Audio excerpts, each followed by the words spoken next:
오늘 말씀에서 예수님은 지금 예루살렘을 향해서 가고 계시는 중입니다.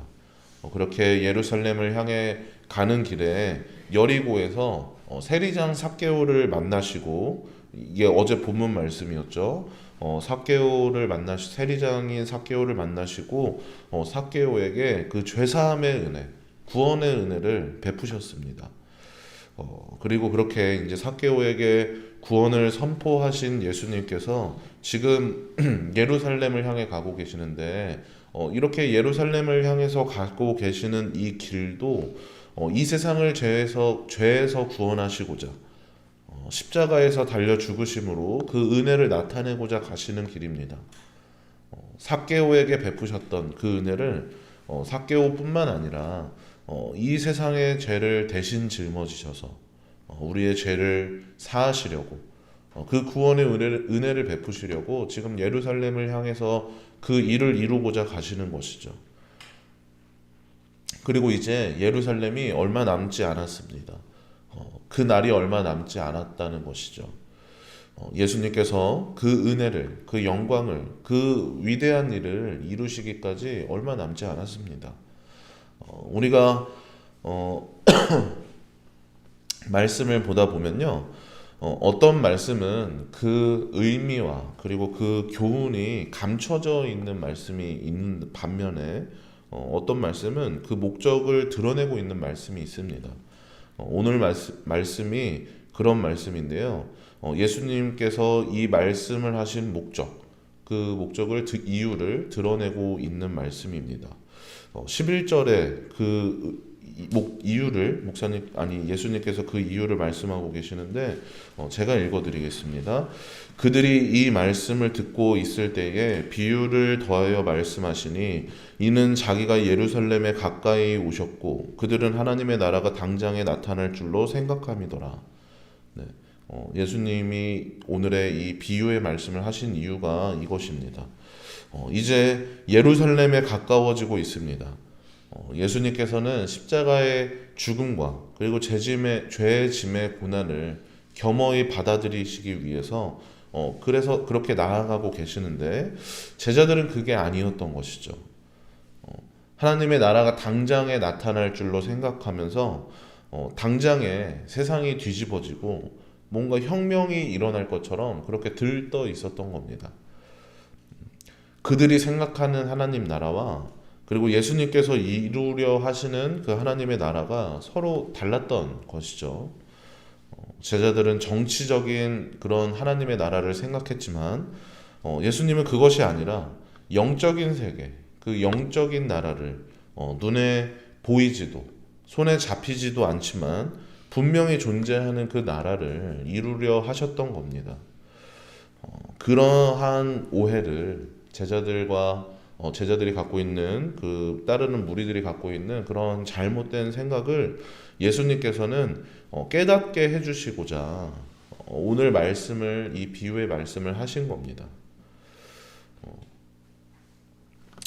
어떤 귀인이 있었습니다. 이제 가상의 인물이죠. 어떤 귀인이 있었는데 그는 왕위를 받기 위해서 먼 나라로 가야 했습니다. 하지만 백성들 중에서는 그가 왕이 되는 것을 원하지 않는 이들도 있었습니다. 그래서 그 왕보다 앞서서 사자를 보내서 그의 왕위를 저지하고자 했습니다. 당시에는 이제 로마의 통치 아래 있었던 시대인데, 그 당시에는 로마가 임명한 왕이 그 지역을 다스리는 권한을 갖게 되었습니다. 우리가 알고 있는 그 헤롯 왕도 로마로부터 권력을 위임받은 왕인 것이죠. 그래서 예수님의 말씀에 이 귀인, 왕위를 받으려고 먼 나라로 간다는 것은 그런 것을 의미합니다. 그리고 이것은 예수님께서 하나님 나라를 이 땅에 이루려 하시는 하시는 것과 닮아 있습니다. 예수님께서도 장차 이 십자가에 달려서 죽으시고 부활하신 후에 이제 하늘로 올라가실 겁니다. 그리고 후에 하나님의 나라를 이 땅에 완성하시고자 다시 오실 건데, 그렇게 이것을 이제 재림이라고 하죠. 예수님께서 하늘로 오르시고 다시 오실 것을 그 모습과 닮아 있는 것이죠. 예수님께서는 이미 이 땅에 하나님의 나라를 나타내시고 이 땅에 하나님의 나라를 이루셨습니다. 이것을 믿고 이 나라를 믿고 살아가는 우리 그리스도인들을 통해서 하나님의 나라가 더욱 퍼져나가고 더욱 확장되는 것입니다. 그리고 최종적으로 예수님이 이 땅에 다시 오심으로써 완성이 되는 것입니다. 우리는 지금 그 사이를 살아가고 있는 것이죠. 이 예수님의 비유의 말씀에 귀인이 그 왕위를 받으러 간 그 사이를 이미 이 땅 가운데 하나님의 나라를 이루시고 그리고 다시 이 땅에 오시기까지의 그 사이를 우리는 살아가고 있는 겁니다. 네, 아무튼 그때 귀인은 자신은 이제 먼 나라에 가고 없지만 자신의 그 재산과 자신의 사업은 계속 이렇게 운영이 되기를 원했습니다. 장차 이제 왕위를 받고 이 나라에 돌아왔을 때를 위해서 이 사업은 이 재산은 계속해서 멈추지 않고 운영되길 바랬던 것이죠. 그래서 종 10명을 불러와서 각각 은하 한 문화를 총 10문화를 주면서 이를 갖고 장사를 하도록 했습니다. 그리고 후에 왕위를 받고 돌아온 이 귀인은 은하를 나눠준 종들을 불러서 각각 나눠준 은하를 셈하였습니다. 그렇게 셈할 때에 첫 번째 종은 주인에게 받은 은하 한 문화로 10문화의 이윤을, 그러니까 10배의 이윤을 남겼습니다. 그리고 두 번째 종은 5문화의 이윤을 남겼습니다. 주인은 그렇게 충성된 종들을 칭찬하면서 10문화를 남긴 종에게는 10고을의 권세를, 그리고 5문화를 남긴 종에게는 5문화의 권세를 주었습니다. 근데 세 번째 종은 주인에게 받은 그 문화를 수건에 싸두었다가 주인에게 그대로 돌려주었습니다. 그러면서 주인에게 뭐라고 말하나요? 우리 21절 말씀 한번 같이 읽어보겠습니다. 시작. 이는 당신이 엄한 사람인 것을 내가 무서워함이라. 당신은 두지 않은 것을 취하고 심지 않은 것을 거두나이다. 아멘. 네, 무슨 말이냐면요. 왜 심지도 않은 데서 거두려고 하시냐. 종이 지금 주인에게 그렇게 말하고 있는 겁니다. 왜 부당 이득을 취하려고 하시냐. 당신은 엄한 사람이다 라고 말하는 것이죠. 근데 주인이 지금 부당 이득을 취하고 있습니까? 그냥 공짜로 이것들을 얻어가려고 하고 있나요? 주인은 10문화의 이윤을 남긴 종에게 10고을의 권세를, 그리고 5문화를 남긴 종에게는 5고을의 권세를 주었습니다. 이 한 문화라는 이 은화의 가치가 어느 정도냐면 100일치의 품삯 정도라고 합니다. 이 정도면은 뭐 적은 돈은 아니지만 그렇다고 그렇게 많은 돈도 아니죠. 주인은 그 돈을 갖고 주인의 말에 충성한 그 종들에게 그보다 더 큰 값어치의 보상을 주고 있습니다. 여기서 주인에게 중요한 것은 금액이 아닌 것이죠. 그 종이 얼마나 충성하였는지, 그리고 자신에게 주어진 것을 얼마나 지혜롭게 사용했는지를 보고 있는 겁니다. 부당하게 이득을 취하고자 했다면 종이 남긴 이득의 일부만을 떼어줬겠지만 그 주인은 지금 더 그 종이 남겨온 것보다 후하게 쳐주고 있습니다. 돌려주고 있습니다. 이런 주인의 마음을 알지 못한 종은 주인에게 책망을 받으면서 결국에는 갖고 있던 은하까지도 빼앗기고 그렇게 쫓겨나고 맙니다. 어리석고 게으르고 악한 종은 자신의 그 악함으로 인해서, 자신의 그 어리석음으로 인해서 큰 권세를 누릴 수 있는 기회를 놓치고 갖고 있는 것조차도 그렇게 빼앗기고 맙니다.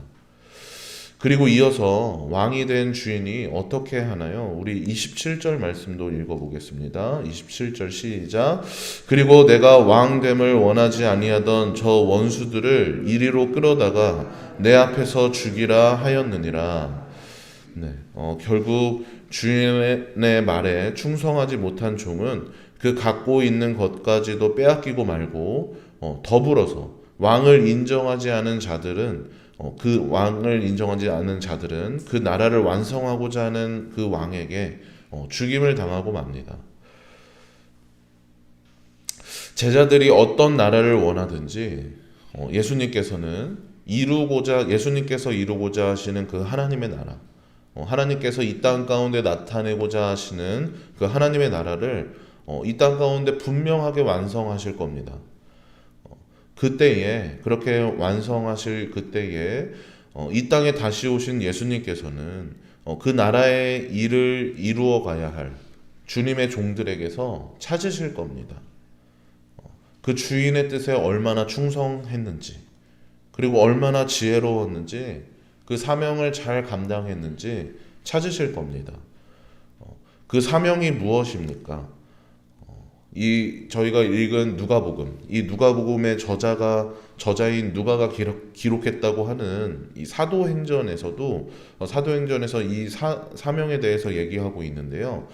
사도행전 1장 6절에서 7절 말씀, 다들 아시는 말씀인데 제가 읽어드리겠습니다.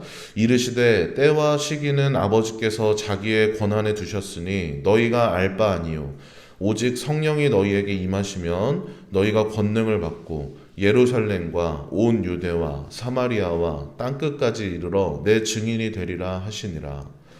네, 사명은 이것입니다. 예수 그리스도의 증인된 삶. 예수님께서는 그 예수 그리스도의 증인된 그 삶을 찾으실 거라는 겁니다. 우리 모두에게는 각자 공평하게 이 주인이 종에게 한 문화씩 나누어 주었듯이 구원의 은혜가 공평하게 그 은혜가 주어졌습니다. 그 은혜가 임하였습니다. 그 은혜에 대해서 그리고 예수님께서 이 땅에 하신 그 일에 대해서 증인된 삶, 예수님이 주인이시고 예수님이 왕이시라는 그 십자가의 도를 전하는 삶에 얼마나 충성되었는지 주님은 찾으실 겁니다. 우리가 그것을 작다고 소홀하게 여겼을지라도 주님은 신지도 않은 데서 거두려 하신다고 그렇게 우리가 불평할지라도 우리의 그 소홀한 마음과 우리의 불평과는 상관없이 주님께서는 그 주신 은혜에 합당한 삶을 주님께서 하신 그 주신 사명에 합당한 삶을 우리에게서 찾으실 겁니다. 그때에 누군가는 이 칭찬받던 종처럼 10배를, 그리고 누군가는 5배를, 누군가는 그보다도 더 적거나 아니면 더 많게 그렇게 거뒀을지 모릅니다. 그렇게 주인에게 돌려드릴지 모릅니다. 분명한 것은 주님께서는 그 충성된 모습을 찾고 계시고 그것을 요구하신다는 겁니다. 사랑하는 여러분, 제자들은 예수님이 예루살렘에 입성하시면서 당장 어떤 개혁이 일어날 것이라고, 당장의 세상이 뒤집어질 것이라고 그렇게 착각을 했습니다. 하지만 주님께서는 주님이 정하신 때에 주님이 행하고자 하시는 그 방법으로 하나님의 나라를 이 땅 가운데 이루시고 그렇게 완성하실 겁니다. 그때에 그렇게 완성하실 그때에 우리가 주님이 주신 그 사명대로 그리스도의 복음에 증인된 삶, 그 은혜에 증인된 삶을 살았는지 찾으신다고 합니다.